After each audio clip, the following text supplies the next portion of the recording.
Assalamualaikum warahmatullahi wabarakatuh, sahabat cinta Islam Channel. Di padang mahsyar nanti, Allah akan mengadili setiap hambanya dengan berdialog secara langsung kepada setiap hamba.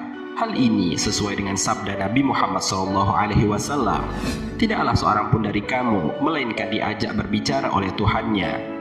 Tiada seorang pun perantara yang terdapat di antara dirinya dengan Tuhannya itu. Hadis riwayat Bukhari dan Tirmizi. Begitu besarnya rahmat Allah kepada kita, sekalipun Allah Subhanahu wa Ta'ala Maha Kuasa, namun Allah tidak mau semena-mena dan tidak asal menjatuhkan vonis kepada para hambanya. Allah memberikan kesempatan kepada manusia untuk memberikan kesaksian atas apa yang ia lakukan selama hidup di dunia. Allah Subhanahu wa Ta'ala berfirman, pada hari itu diberitakan kepada manusia apa yang telah dikerjakannya dan apa yang dilalaikannya. Al-Quran Surat Al-Qiyamah ayat 13. Sahabat cinta Islam Channel, tahukah kalian kelak di padang mahsyar saat semua orang diadili satu persatu oleh Allah Subhanahu wa Ta'ala, ada manusia yang membantah saat diadili oleh Allah Subhanahu wa Ta'ala. Ia merasa tidak melakukan amalan-amalan yang diberitakan kepadanya lewat buku-buku catatan amalnya. Lalu siapakah orang-orang itu dan bagaimana kisahnya? Mau tahu penjelasannya? Simak terus ulasannya dengan menonton video ini hingga akhir. Sebelum lanjut, bagi kalian yang belum subscribe, silahkan untuk menekan tombol subscribe terlebih dahulu. Aktifkan lonceng notifikasinya. Bagikan video ini kepada teman-teman kalian agar semakin banyak orang yang mendapatkan manfaat dari channel ini. Sahabat cinta Islam Channel, setelah seorang hamba meneliti kitab catatan amalnya selama ia hidup di dunia, Allah Subhanahu wa Ta'ala bertanya, benarkah semua itu engkau yang melakukannya? Aku tidak tahu, wahai Tuhanku, jawab orang yang sedang diadili itu. Allah Subhanahu wa Ta'ala berfirman, para malaikatku yang mencatat semua amalmu, sedang engkau pada waktu itu dalam keadaan lalai dan tidak sadar. Hal ini sesuai dengan firman Allah Subhanahu wa Ta'ala. Pada hari itu, mereka semua dibangkitkan Allah Subhanahu wa Ta'ala, lalu diberitakannya kepada mereka apa yang telah mereka kerjakan. Allah menghitungnya semua amal perbuatan itu, meskipun mereka telah melupakannya, dan Allah Maha menyaksikan segala sesuatu. Al-Quran Surat Al-Mujadalah ayat 6. Dalam ayat lainnya Allah Subhanahu wa Ta'ala berfirman, dan segala sesuatu telah kami catat dalam suatu kitab, yakni buku catatan amal manusia. Al-Quran Surat An-Naba ayat 29. Orang yang diadili itu kemudian berkata, sesungguhnya para malaikat juru catat itu hamba-hambamu, wahai Tuhanku. Mereka bisa mencatat apa saja yang mereka kehendaki.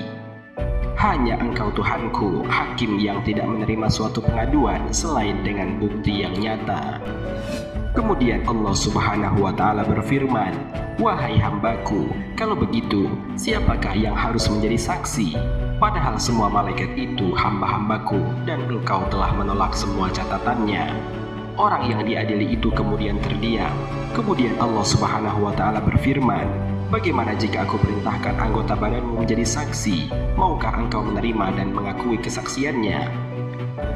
Kemudian orang itu berkata, baiklah wahai Tuhanku. Kemudian Allah Subhanahu wa Ta'ala berfirman kepada lidah sang hamba, wahai lidah, dengan kuasaku bicaralah, dan jangan engkau berkata melainkan yang benar. Atas kehendak Allah, lidah sang hamba itu menceritakan segala sesuatu yang pernah dilakukannya selama hidup di dunia, baik yang terpuji maupun yang tercela. Inilah bukti kebenaran firman Allah Subhanahu wa Ta'ala. Lidah, tangan, dan kaki mereka menjadi saksi atas mereka terhadap apa yang dahulu mereka kerjakan.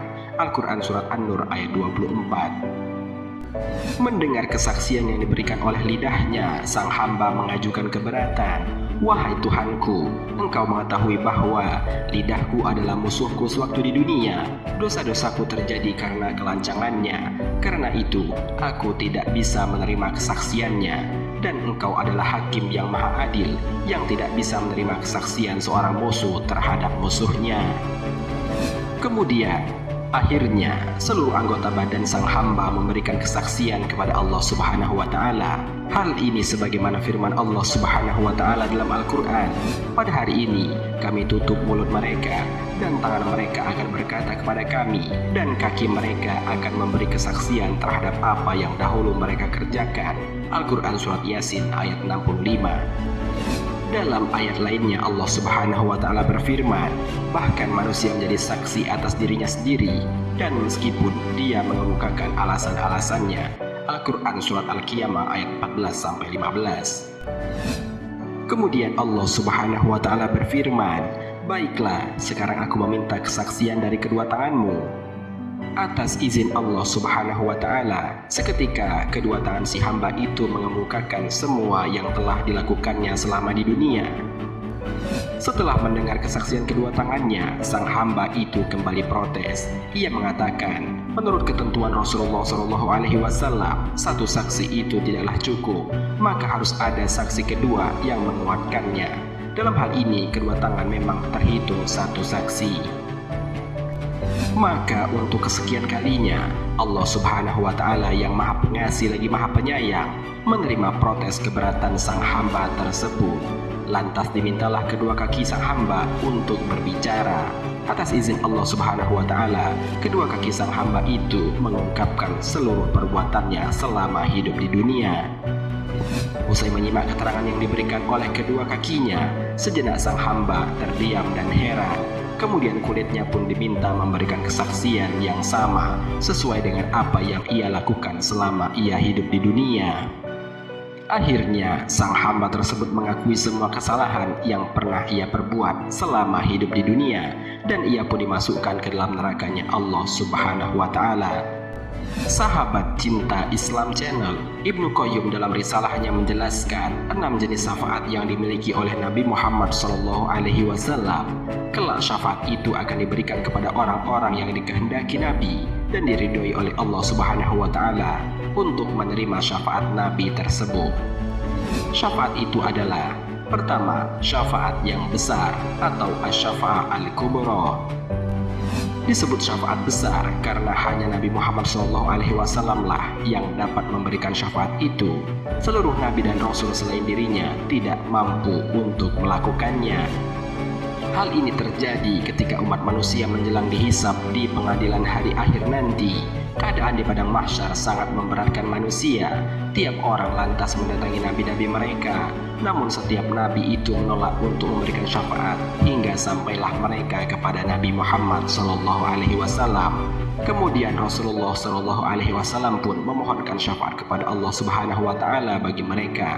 Atas izin Allah, mereka diberikan syafaat oleh Allah Subhanahu wa Ta'ala.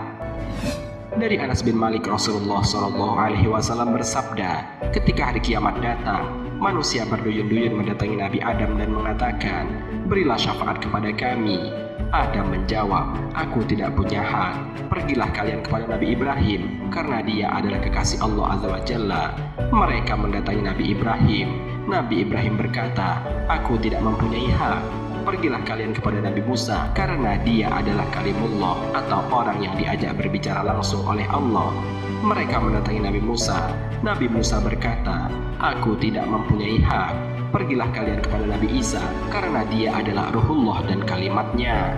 Mereka mendatangi Nabi Isa. Nabi Isa berkata, aku tidak punya hak. Pergilah kalian kepada Nabi Muhammad. Maka mereka mendatangiku. Maka aku katakan, ya, aku punya hak. Maka aku minta izin kepada Rabbku. Maka dia memberikan aku izin. Kedua, syafaat Nabi untuk kaum beriman. Syafaat ini diberikan kepada mereka yang menjadi calon penghuni surga. Dengan syafaat itu, calon penghuni surga yang sudah berada di luar pintu surga dipersilahkan untuk masuk ke dalam surga. Pintu-pintu surga dibuka dengan izin Allah melalui syafaat Nabi Muhammad SAW. Allah Subhanahu wa Ta'ala berfirman, dan orang-orang yang bertakwa kepada Rabb-nya dibawa ke surga berombong-rombongan pula, sehingga apabila mereka sampai ke surga itu, sedang pintu-pintunya telah terbuka, dan berkatalah kepada mereka para penjaganya, kesejahteraan dilimpahkan atasmu, berbahagialah kamu, maka masukilah surga ini sedang kamu kekal di dalamnya. Al-Quran Surah Az-Zumar ayat 73. Ketiga, syafaat Rasulullah SAW bagi orang-orang yang beriman yang melakukan maksiat saat hidup di dunia. Menurut hisab, mereka pantas dimasukkan ke dalam neraka. Namun Rasulullah SAW kemudian memohon syafaat kepada Allah, sehingga Zat yang Maha Pengampun mengampuni dosa-dosa mereka. Rasulullah SAW bersabda, tidaklah seorang Muslim wafat, lalu 40 orang yang tidak menyekutukan Allah dengan suatu apapun ikut menyolatkan jenazahnya, kecuali akan berlaku syafaat mereka terhadapnya. Hadis riwayat Muslim. Keempat, syafaat Rasulullah yang diperuntukkan bagi penduduk neraka yang semasa hidupnya mengakui La ilaha illallah Muhammadur Rasulullah. Mereka itu masuk ke dalam neraka lantaran dosa-dosa mereka selama di dunia. Rasulullah SAW bersabda, syafaatku kelak bagi pelaku dosa besar dari kalangan umatku. Hadis riwayat Abu Daud dan Tirmizi. Kelima, syafaat Nabi Muhammad bagi para penghuni surga. Dengan memohonkan syafaat ini kepada Allah Subhanahu wa Ta'ala, penduduk itu akan meningkatkan derajatnya di dalam surga.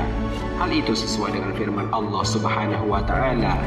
Peringatkanlah dengannya Al-Quran itu orang yang takut akan dikumpulkan menghadap Tuhannya pada hari kiamat. Tidak ada bagi mereka pelindung dan pemberi syafaat atau pertolongan selain Allah, agar mereka bertakwa. Al-Quran Surat An-Naml ayat 51. Keenam, syafaat Rasulullah untuk anggota keluarganya yang meninggal dalam keadaan non-muslim.